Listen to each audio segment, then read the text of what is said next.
Gente, então vamos lá, iniciando a nossa aula de hoje, tá?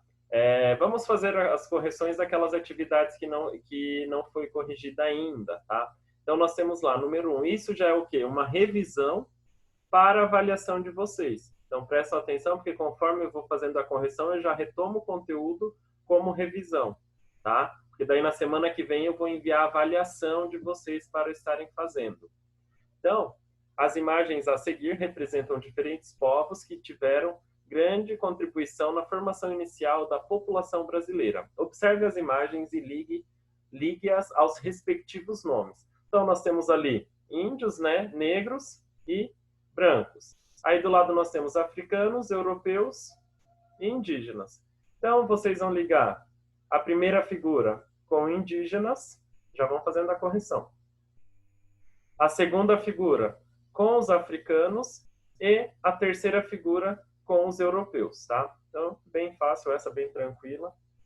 Beleza, pessoal? Certinho. Aí agora você vai explicar o que significa dizer que a população brasileira é um resultado de miscigenação. Quem pode ler para mim essa questão? Que quer ler, só liga o áudio e lê a questão para mim, tá? Ela é resultante da mistura de vários povos.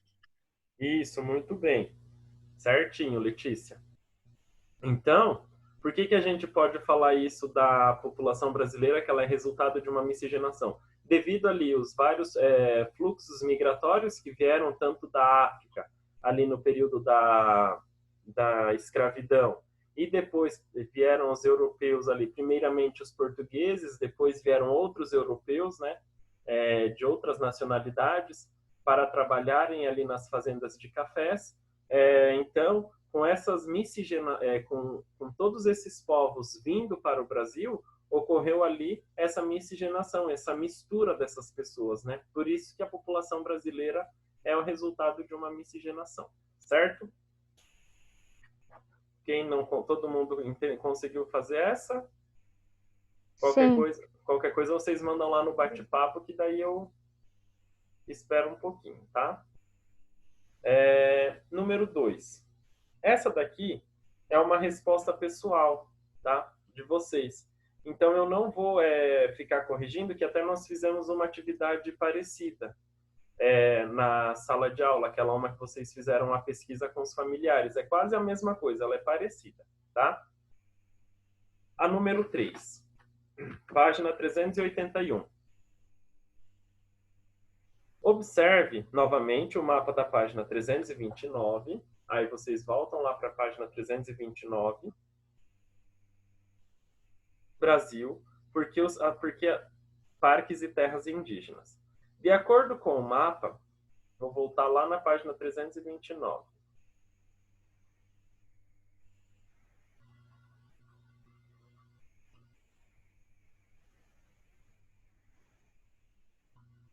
Acho que é lá do primeiro módulo ainda. Professor, Oi. digita ali embaixo no número das páginas. Aqui?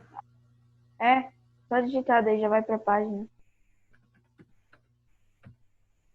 Ai, que chique que vocês são. Vivendo e aprendendo. Vamos lá.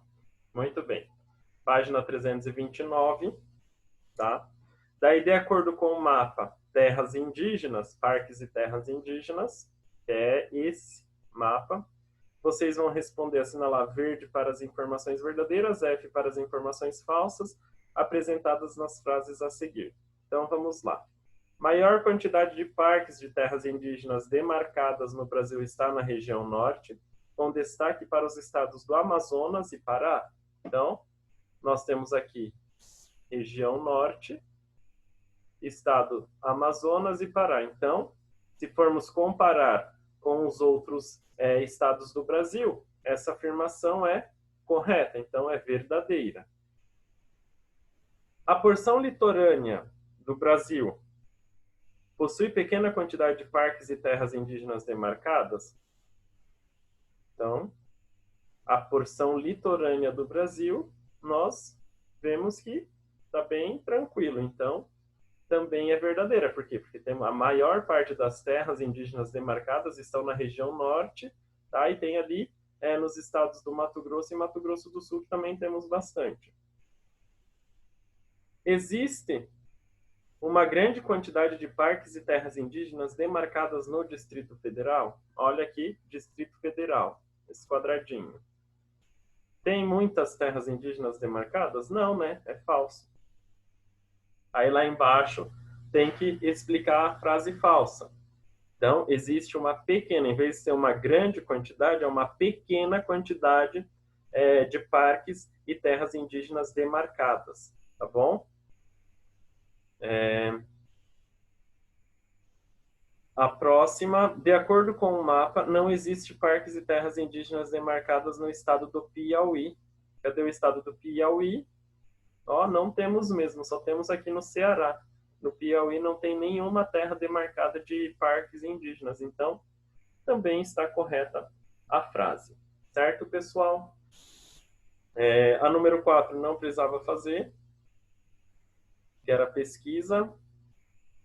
Vamos voltar lá para a página 381.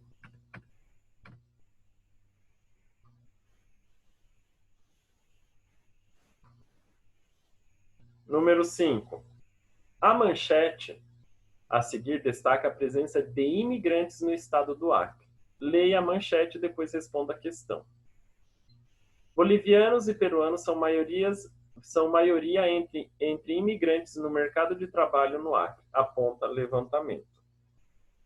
Então, com base na manchete apresentada e no conteúdo estudado da página 367, cite os motivos pelos quais muitos imigrantes têm vindo no Acre, têm vindo para o Brasil. Quem que fez a resposta? Quem pode ler para mim? Quer ler, Júlia, Letícia, Valentina? Quem quer ler? Lê, Letícia, para mim. O Marcos colocou que fez. Fez, Marcos? Então, lê para nós, Marcos. Professor, eu estava querendo dizer que eu fiz a 4 aqui. Ah, tá, não tem problema. Depois a gente vê a 4. Ok. Tá? No final a gente retoma, então. Letícia, pode ler para mim a 5? Conflitos políticos, étnicos ou religiosos existem no país de origem. Procura por oportunidades de trabalho, busca por melhores condições de vida. Certinho. Tá, pessoal? Então é isso mesmo que a Letícia leu. Que muitos ali bolivianos e peruanos, eles saem do país por quê? Conflitos políticos, étnicos ou religiosos, procura de oportunidades de trabalho, inserção no mercado de trabalho também, né? E uma busca por melhores condições de vida. Tá certinho o que a Letícia falou, tá? Então, por esse motivo ali que a gente recebe bastante imigrantes bolivianos e peruanos, principalmente ali no Acre, norte do Brasil. Okay. Última página. Observe as imagens abaixo que retratam a desigualdade na distribuição de renda do Brasil. Depois, elabore legendas para cada uma delas, escrevendo sobre o reflexo dessa desigual distribuição de renda. Então, aqui nós temos o quê? Um senhor, né? Ali numa faixa de uns 50 anos, mais ou menos, está olhando uma vitrine de uma loja onde que supostamente vende joias, relógios, né? Supostamente uma loja ali que para quem tem um poder aquisitivo grande. E a outra figura, nós vemos o quê? É uma Ferrari, um carro, né, sendo levado, tá? Com um senhor, um catador de lixo ao lado. Então ali a gente vê bem a discrepância, né, a desigualdade social que nós temos, onde que de um lado temos ali pessoas que aparentemente têm um poder aquisitivo maior, podemos observar aqui um senhor trabalhando e aqui o outro senhor que está fazendo a limpeza ali, catando lixo das ruas. Então, vamos ali elaborar uma legenda para essa fotografia. O que vocês observam ali? Quem quer ler? Alguém quer ler? Eu. Pode ler, Murilo. Temos um homem orando para uma filha e querendo comprar, mas não consegue, pois o dinheiro que ganha é pouco. Não.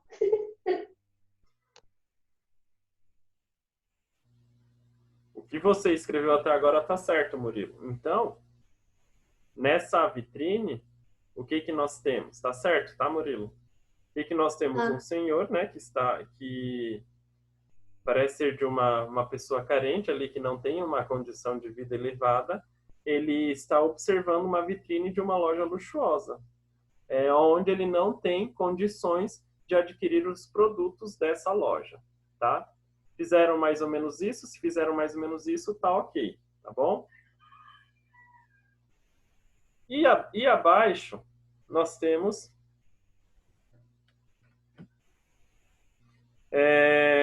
aquilo que eu já havia falado também. Nós temos ali o quê? Na fotografia, nós temos retratando, né, um senhor, um catador de lixo, com um carrinho na mão, e ao lado um carro luxuoso, onde que demonstra também a desigualdade social entre as pessoas de alta e de baixa renda, tá? Então, é isso que mostra nessa questão ali também, tá, pessoal? Nessa imagem. Então, se vocês conseguiram colocar isso mais ou menos, está correto, beleza? Vamos só retornar para a número 4. Para quem fez a número 4, aí eu vou comentar com vocês. Pesquisem em livros ou na internet mais informações sobre a história dos povos quilombolas. Nós comentamos bastante já ali nesse bimestre também sobre os quilombolas. Depois registre no caderno as principais informações obtidas nessa pesquisa. Então, ainda, né, referente aos povos quilombolas, o que a gente pode retratar sobre ele?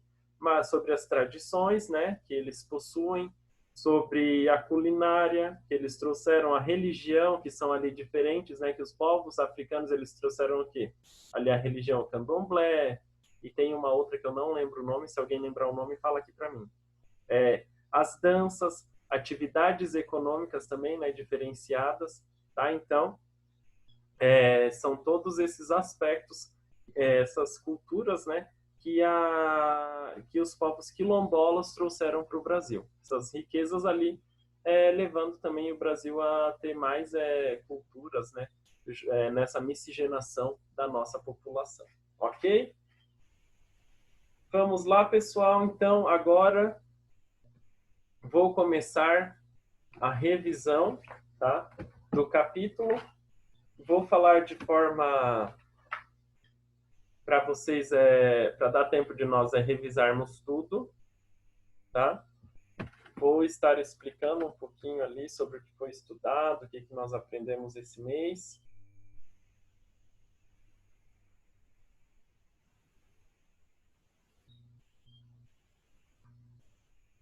Aqui a página errada.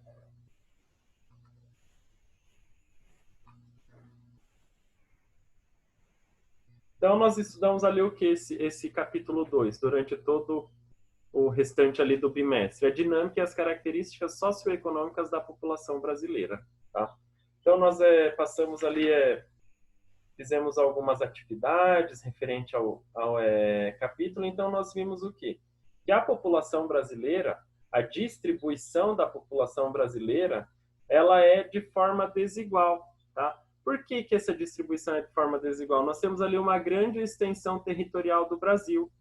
E, apesar ali de fazermos a distribuição média, né, da densidade demográfica, nós observamos que nós temos ali uma diferença das regiões na distribuição da população brasileira. Que nem no mapa abaixo que a gente observa, o que nós temos? Aqui, habitantes por quilômetros quadrados, né, o gráfico que mostra a parte amarela, menos de 1 habitante por quilômetros quadrados. Conforme a cor vai ficando mais escura, vai aumentando o número de pessoas por quilômetros quadrados, né? Então, observamos o quê? Que toda a parte central do Brasil e o norte, nós temos o quê? Só perto das capitais onde temos uma população mais considerável, tá? No restante, a população é bem menor mesmo, é de 1 a menos de 1 habitante por quilômetros quadrado, certo, pessoal?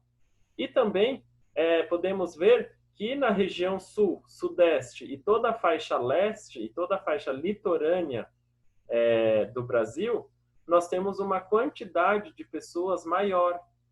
Porque existem 2 casos ali que eu destaco para vocês. Primeiro caso, processo de colonização, principalmente aqui na região sul e sudeste. Segundo caso, como foi feita a colonização do Brasil? A colonização do Brasil começou pela faixa litorânea. Por que a colonização do Brasil começou pela faixa litorânea? Porque era o acesso que tinham com o oceano. Então, essa população ficou mais na porção leste, mais na faixa litorânea, e daí eles continuaram e não se expandiram para outros lugares. Por mais que nós temos ali a construção de Brasília em 1960, a inauguração, né, de Brasília em 1960, essa população ela se expandiu um pouquinho aqui para Brasília, porém ela não se expandiu muito para as regiões centro-oeste, né, Mato Grosso do Sul e o norte do país. Por quê? Norte do país nós temos lá a Mata Atlântica. Centro-oeste, uma região de grande cultivo de commodities, ou seja, soja e milho, tá? Então, são grandes áreas que são utilizadas para a agricultura, ok? Pode falar, Júlia. Não, nada, não. Ah, tá, ok. Beleza, tranquilo, né? Aí aqui nós temos ali a cidade em Novo Airão, né? Amazonas, onde a densidade demográfica é menor de 1 habitante por quilômetros quadrados. Porque, ó, floresta amazônica, rio, certo? E Belo Horizonte, 7.615 habitantes por quilômetros quadrados. Por que é tanta população? Devido ali às grandes quantidades de edifícios verticais que nós temos, tá? Aí nós estudamos também o cálculo da densidade demográfica, onde fizemos trabalhinhos e fomos no laboratório de informática também, que é feito da seguinte forma: número de habitantes dividido pela área, que daí dá o valor da densidade demográfica, tá? Então aqui, ó, Brasil, densidade demográfica 2017, né? Projeção de habitantes, quase 208 milhões de habitantes. Área em quilômetros quadrados, quase 8 milhões e 600 mil quilômetros quadrados. Ou seja, 24 habitantes por quilômetros quadrados.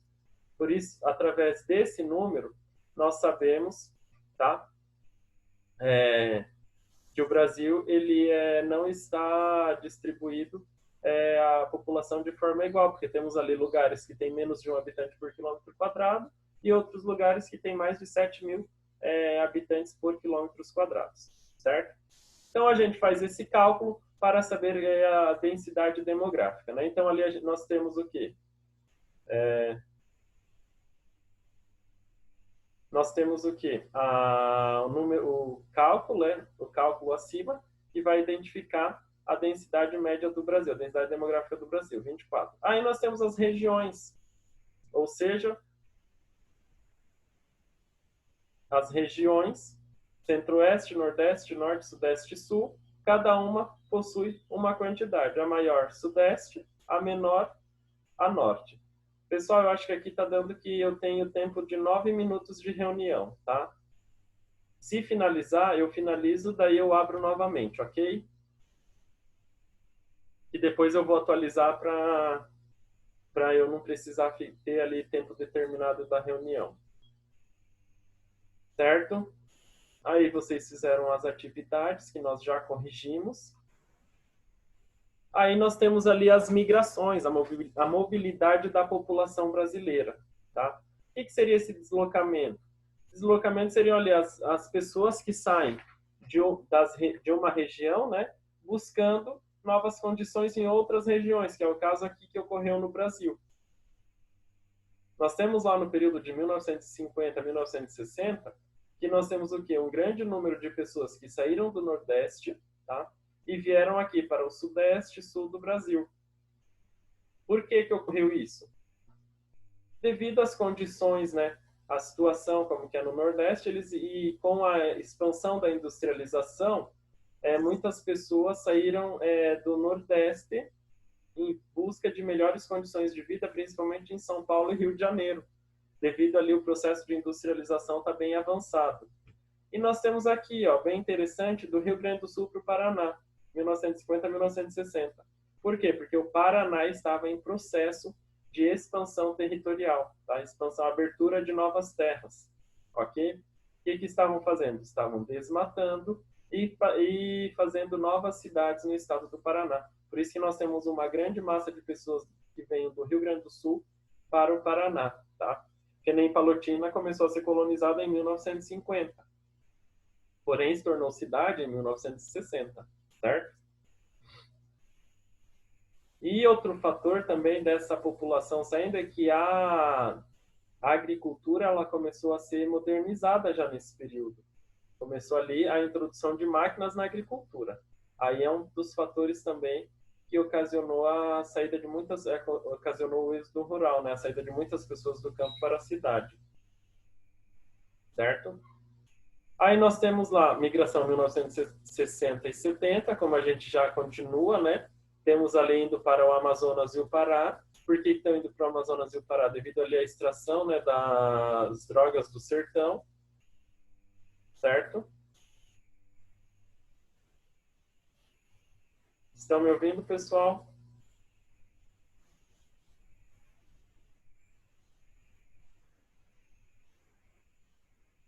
Ah, não, ele entrou de novo. Ah, não, voltou.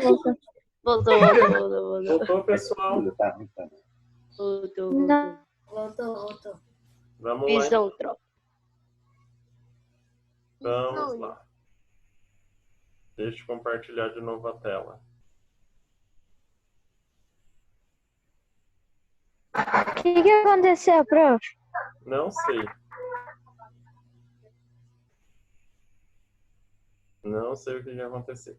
Mas vamos voltar lá, onde que eu parei nas drogas do sertão ali. 1960 a 1970, nós temos ali a continuação, né, da migração. Então, nós temos ali, continua Nordeste, temos ali a expansão para o Centro-Oeste. Por que nós temos essa expansão? Pessoas saindo do Paraná, Rio Grande do Sul, Santa Catarina, São Paulo, Minas Gerais para o Centro-Oeste, devido às políticas feitas do governo para a expansão, o desmatamento, né, das terras nessa região, para a inserção ali da agricultura. E a gente tem aqui que saem do Nordeste vão para o Amazonas e o Pará, por quê? Devido à extração da borracha, cacau, então, que são as drogas do sertão, né? Então, essas pessoas também vão ali em busca de melhores condições de vida, certo? Deixa eu ver aqui se está gravando. Tá. Olha, em 1970 e 80 também continua, né? Daí aqui a gente já tem o quê? Uma expansão de terras do Roraima, Amazonas e Rondônia, Amazonas e Roraima, tá? Então essa população continua expandindo a agricultura nessas regiões e continua ali em grande massa ainda vindo pessoas saindo do Nordeste em busca de melhores condições de vida em São Paulo e Rio de Janeiro. Tanto é que somente o estado de São Paulo recebeu cerca de 7 milhões de imigrantes, só no ano de 1980. Tá, pessoal? Então, ali é um grande número de pessoas que saíram do Nordeste. Lembra da mobilidade externa, dos emigrantes e dos imigrantes? Então, nós temos ali também essa relação, né, de pessoas que saem do seu país como imigrante, chegam ao país de origem como imigrante, tá? Então, nós temos ali o caso do James, que eu dei o exemplo. Ele é australiano, então ele é um imigrante na Austrália e ele está vindo morar no Brasil.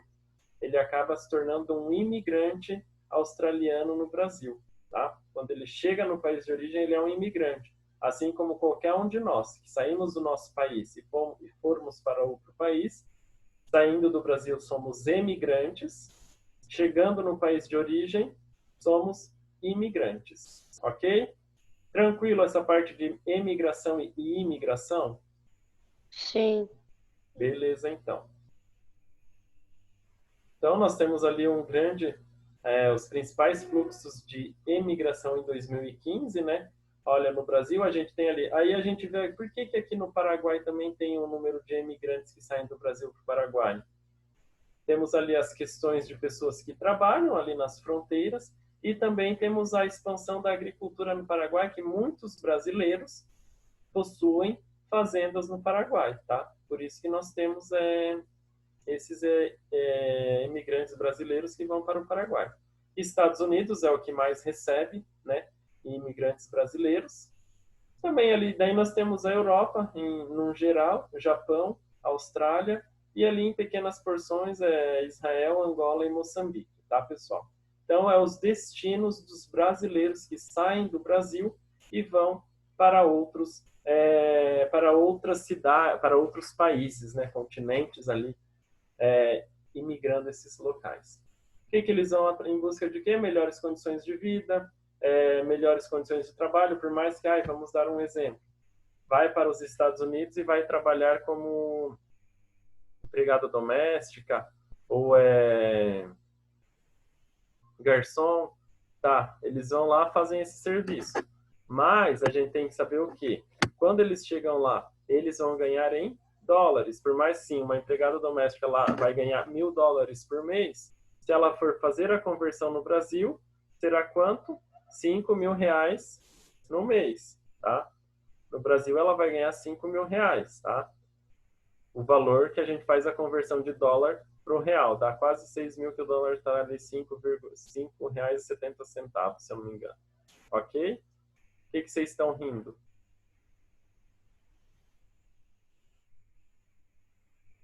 Fala, Nicolas. Essa empregada deve estar rica. Não, não é nada, não. Sim, sim. Gente, mas é sério isso.